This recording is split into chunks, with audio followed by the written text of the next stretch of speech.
good. Okay, sit. Yes. Now. Yes. Stand. Yes. Good job. All done. Okay, see that? 1, 2, 3, 4, 5, 6, 7, 8, 9, 10. Yes, see? Good boy. Good job, buddy. Okay, watch me. 1, 2, 3, 4, 5, 6, 7, 8, 9, 10. Yes, good boy. All done. Good job. Good boy. Okay, sit. Yes. Stay. Yes. Stay. Yes. Stay. Yes. Stay. Yes. Stay. Yes, good boy. All done. Good job. Such a good boy.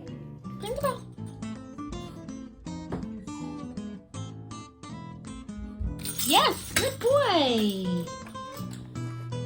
Okay, go kennel. Yes, good boy. Okay, stay. Yes, good boy. Stay. Yes. Stay. Yes. Stay. Yes. Stay. Yes. Stay. Yes. Stay. Hold it. Take stay.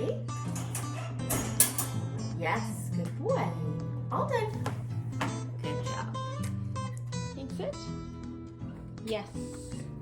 Stay. Yes.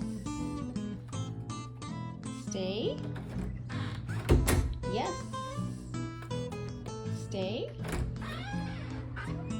Yes. Stay. Yes. Stay. Yes. Stay. Yes. All done. Good job.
going to show you how Hank does for our off-leash hikes. Ready, Hank? Let's go.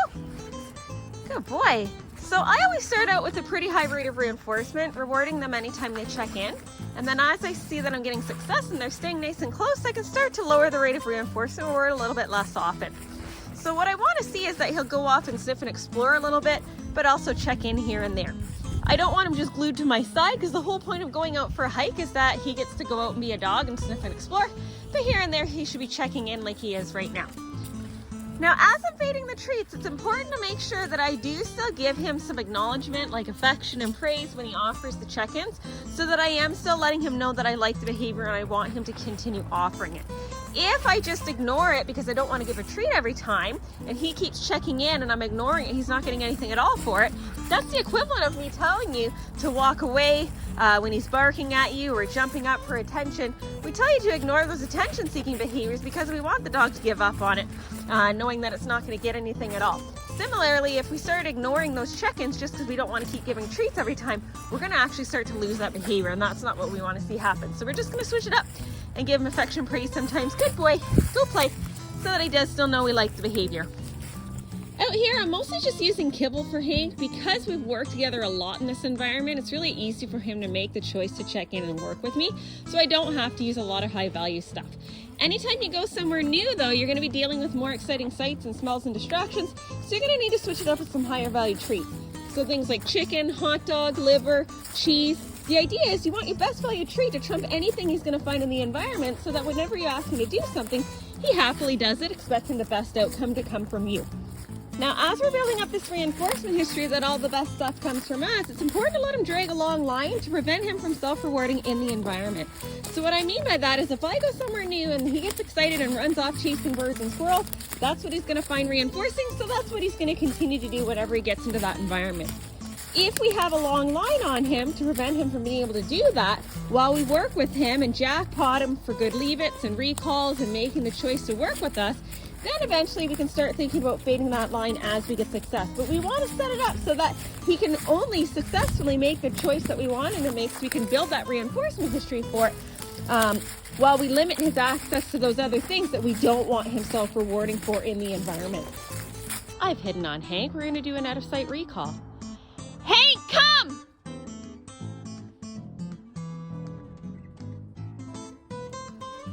Yes, good boy. All done, go play. So it's not just about food, it's also about coming out and playing fun games with your dog so that you're really fun to engage with. Another important part of the equation is we have to make sure that we do a lot of reward and release to go play, so they're not learning that recall ends the fun. So that's a common mistake that a lot of puppy owners make, is they only use their recall when they're going to leave somewhere fun, and they leash their dog and leave, and the dogs start to predict that that's going to happen because that's negative for them, and they start to avoid coming when called because they don't want the fun to stop. So what we need to do is make sure that we're doing a lot of recalls where we reward them, give them their treat, get really excited and say go play, and let them keep playing.